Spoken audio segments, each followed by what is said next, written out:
Well, with the UK hit by strikes, soaring inflation and the threat of recession, comparisons have been made with the economic chaos of the 1970s. Those strikes were called, as we were hearing, the winter of discontent. Professor Stephen Millard is Deputy Director of the National Institute of Economic and Social Research. Professor Millard, welcome. We're seeing this increased amount of trade union action in all sorts of areas, rail workers, hospital cleaners, bin workers, not just in the UK either. Is everyone going on strike over the same thing? Is the central dispute inflation busting, cost of living pay rises? I think that's true.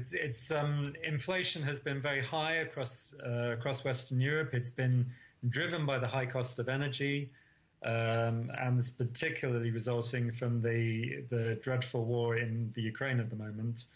But this cost of living issue is affecting pretty much everybody in Western Europe. So, to the extent that unions are trying to do what they can to minimise the fall in people's cost of living, you would expect them to be making the same arguments.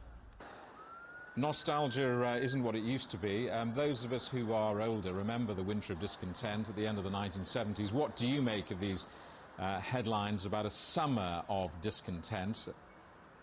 Well, I cannot see it being anything as bad as the winter of discontent. I mean, we lost something like 30 million working days in 1979 on account of industrial disputes.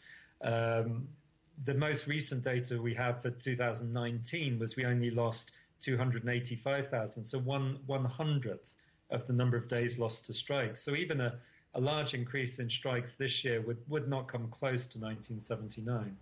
The other thing, of course, is that unions themselves are much less powerful and much less numerous than they were back then. Back in '79, roughly half of employed workers were in a trade union. That's now down to less than a quarter of workers are in a trade union. When we look at the wider causes of this cost of living squeeze and the resultant industrial action, we are talking about an international oil crisis. We're talking about Ukraine. National governments are somewhat impotent, aren't they, in how they deal with that?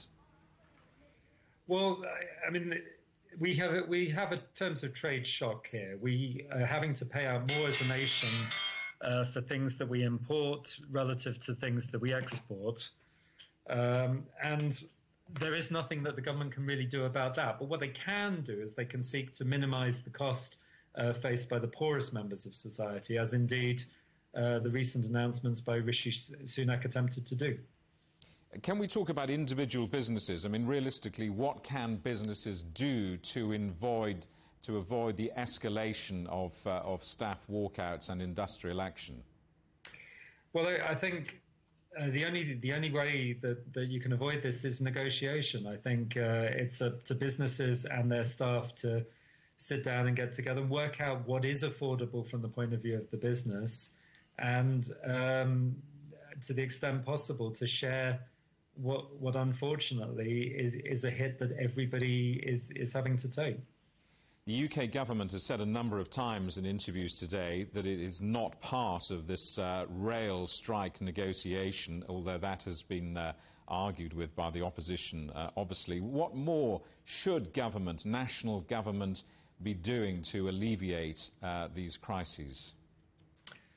Again, in terms of the actual industrial disputes themselves, it's not clear that government can do that much.